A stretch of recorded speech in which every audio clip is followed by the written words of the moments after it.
네, 차마제과 박인수입니다. 발표할 기회를 주신 학회 측에 감사 말씀드리겠습니다. 제가 받은 주제는 업데이트 디베이트 인 써말, 논써말 어블레이션 트리트먼트가 되겠습니다. 다들 잘 아시겠지만 90년대 후반에 레이저화 고주파가 이제 도입이 돼서 2000년 초반에 이제 써멀 어블레이션이 이제 크게 이슈가 됐고, 사실 시기상 불과 10년, 10년 남짓 지나고 나서 논써말이 이제 등장을 해서 최근에 또 써마리 스트리핑의 어떤 영향을 상당히 많이 미룬 것보다 더 빠른 속도로 논써말이 대두가 되고 있는 것 같습니다.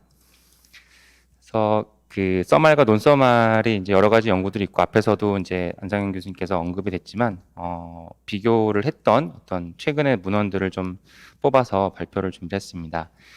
이거는 2019년에 JBS에 나왔던 연구고, 213명 환자를 대상으로 제목을 마라도나 트라이얼이라고 재밌게 졌는데, 고주파랑 그다음에 모카, 클라림이 되겠죠. 비교한 논문이 되겠습니다. 그래서 뭐 가장 큰 이슈는 이제 페인 스코어가 수술 후에 초기 2주 이내 비교했더니 통계학적으로 유리하게 모카가 RF보다 유리하게 더 낮은 구간들이 이제 있었던 걸로 얘기를 했고, 다만 이제 하이퍼 피그멘테이션이 모카가 RF보다는 조금 통계적으로 유리하게 많았다라고 얘기를 하고 있습니다.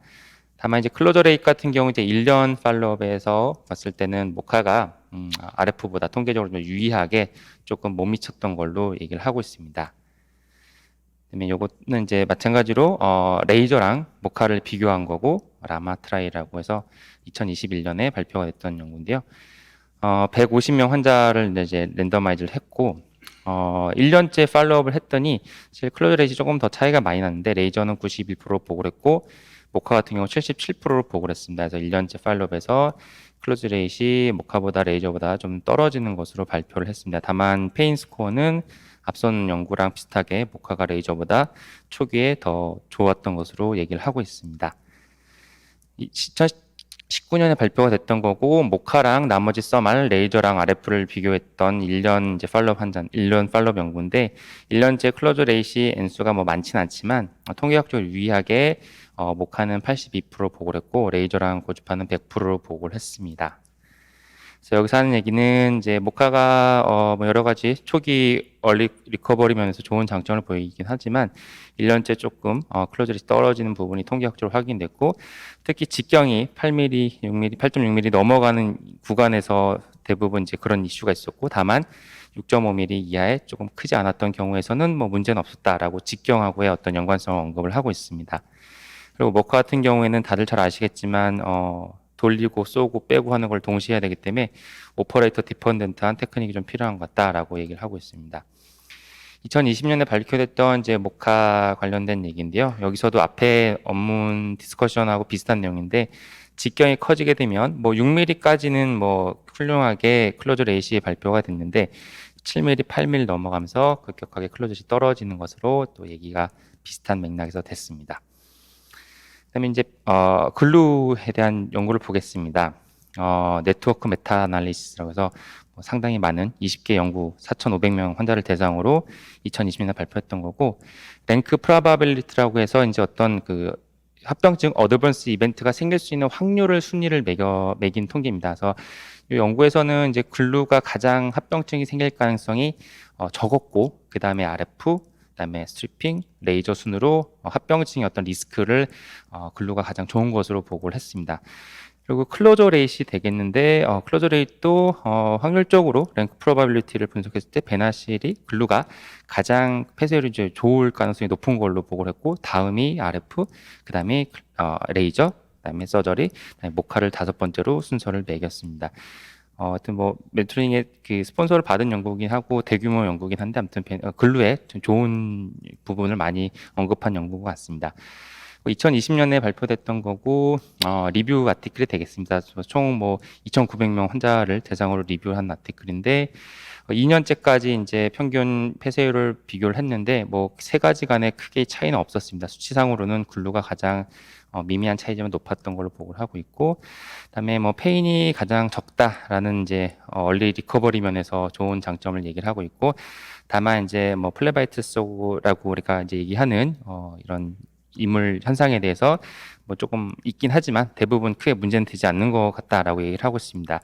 그리고 뭐 파라사지아나 에키모시스, 뭐 어떤 번 인저리 같은 게 없기 때문에 장점이 있다라고 얘기를 하고 있습니다.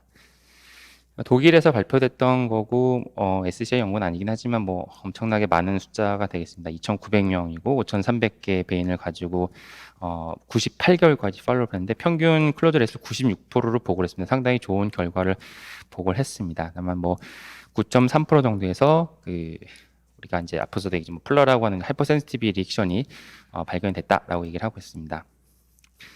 이제 RF랑 글루를 비교한 연구가 되겠습니다. 335명이 되겠고 8주 팔로우를 했는데 뭐 다 훌륭한 결과를 보였습니다. 다만 이 연구는 조금 우리가 알고 있는 거랑 다른데 오히려 글루보다는 RF에서 플라바이트스가 좀 더 많았다라고 얘기를 하고 있습니다.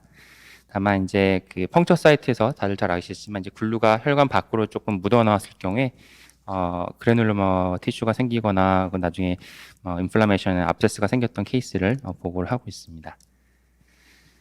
요거는 이제 RF랑 글루를 비교했던 159명의 환자 대상으로 비교를 한 논문이 되겠습니다. 보시면 뭐 페레세지아나 이런 거는 이제 당연히 글루가 통계학적으로 유의하게 더 적었다고 보고되어 있고 나머지는 크게 차이는 없습니다. 클로저 레이트 같은 게 1년까지 팔로우를 했는데 통계학적으로 차이는 없었고 수치상으로 글루가 94%, RF가 92%로 보고를 하고 있습니다. 이건 이제 글루랑 또 RF를 비교한 244명을 대상으로 비교 연구를 했던 거고 20개월 팔로우를 했는데 뭐 당연히 이제 초기에 뭐 페인이나 에키모시스는 이제 글루가 더 적은 것으로 보고를 하고 있습니다. 네, 클로저 레이트 같은 경우도 1년째까지 팔로우를 했는데 글루가 RF보다 좀 더 우수한 걸로 보고를 하고 있습니다. 그리고 이제 조금 특이해서 추려봤는데요. 사실 이제 하이퍼 센시티브 리액션이 터키 이제 우리가 쓰고 있는 베나실은 미국 제품이고 터키에도 이제 베나블럭, 베리클로전 두 가지 제품이 있고 아직 우리나라에는 지금 승인 절차가 조금 오래 걸리는 걸로 알고 있는데요. 거기서 사실 터키 제품들은 기존의 하이퍼 센시티브 리액션이 조금 상대적으로 많이 낮게 보고가 됐습니다. 5% 미만이 돼버렸던 것 같은데 이 연구 같은 거고 터키 국내 저널이긴 한데 터키 글루에서도 한 15% 정도 하이퍼 센시티브 리액션이 있었다라는 연구도 있긴 했습니다. 그래서 결국 이제 NTNT 같은 경우에 뭐 앞서서도 얘기가 됐지만 뭐 이번에 발표된 ESVS 2020에서도 이 기존에 비해서 이제 논서말의 분량이 사실 많아졌고 하지만 여전히 뭐 1A로는 서말을 이제 두고 있습니다만 이제 NTNT에 대한 뭐 이슈나 관심은 당연히 증가할 것이고 5년 전하고 또 달라진 것처럼 또 뭐 5, 6년 뒤에 다시 개정이 되게 되면 그때는 또 얘기가 좀 달라질 수도 있을 거는 같습니다. 어쨌거나 현재까지 나와 있는 이제 문헌들을 발표 준비하면서 쭉 리뷰를 해봤을 때 개인적으로 조금 정리를 해보면 글루 치료가 전반적으로 클로저 레인 면에서는 상당히 훌륭하다고 어느 정도 이제 얘기가 나오는 것 같습니다. 물론 연구 결과가 뭐 길지 않은 부분들도 있을 수는 있겠지만 이제는 5년 된 데이터들도 많고 2, 3년 이상의 장기 결과도 상당히 많이 나왔는데 기존의 서멀 트리트먼트랑 비교를 한 걸 봤을 때는 최소한 떨어지는 연구보다는 더 우세하다는 연구가 뭐 2, 3년 이상에서도 많이 다수 검색이 되는 것 같습니다. 다만 이 하이퍼센트 리젝션에 대해서는 사실 뭐 국내에서는 조금 더 이슈가 많이 됐던 것 같긴 한데 실제로 미국 문헌이나 이런 걸 보면은 그렇게 많이들 중요하게 보지 않는 것 같습니다. 환자를 바라보는 시각이 뭐 또 한국 의사랑 미국 의사랑 다를 수도 있을 것 같고 뭐 인종 간의 어떤 면역학 반응이 다를 수도 있을 것 같긴 한데 어쨌거나 처음에 뭐 조금 이슈가 됐었지만 대부분의 경우에는 마일드하고 셀프 리미팅이 된다라는 식으로 어느 정도 컨센서스가 정리가 되는 것 같습니다. 다만 뭐 미국에서도 이 하이퍼센시티브가 매우 심해서 혈관을 다시 뜯어냈다라는 케이스 보고도 몇 예가 있었던 게 사실이기 때문에 이 부분에서는 뭐 아직까지 결론을 내리긴 좀 어려울 것 같습니다. 모카 같은 경우도 서멀에 비해서 당연히 뭐 통증이 적고 회복이 빠르고 뭐 여러 가지 장점에 대해서는 많이 연구들이 되어 있는데 이제 2, 3년 이상 넘어가는 데이터들이 나오면서 장기적으로 조금 클로저 레이시 떨어지는 연구들이 좀 이렇게 검색이 되는 게 사실이긴 합니다. 다만 디스커션들을 보면은 직경이 컸던 경우가 조금 더 그랬던 거라고 얘기를 하고 있어서 직경이 크지 않은 경우에는 뭐 5, 6mm 정도 저 같은 경우도 7, 8mm를 넘어가지 않으면 모카를 이제 조금 더 생각을 하고 7, 8mm 넘어가게 되면 모카를 조금 기피하긴 하는데 직경이 크지 않은 경우에서는 뭐 좋은 클로즈 레이스를 장기적으로도 기대를 해볼 수 있고 얼리 리커버리도 좋기 때문에 직경을 좀 고려해서 셀렉션을 하면 좋은 옵션이 될 수 있을 것 같습니다. 다만 이제 도주에 대해서 아직까지 정해진 건 없고 사실 뭐 3% 기준으로 10cc를 넘기지 말라라고 보통은 얘기를 하는데 그러면 이제 1.5%로 계산을 한다고 그러면은 산술적으로 2배니까 20cc까지도 사용을 할 수는 있습니다. 다만 우리가 20cc 이상을 한 번에 사실 환자 몸무게 투여하는 건 좀 부담이 되고요.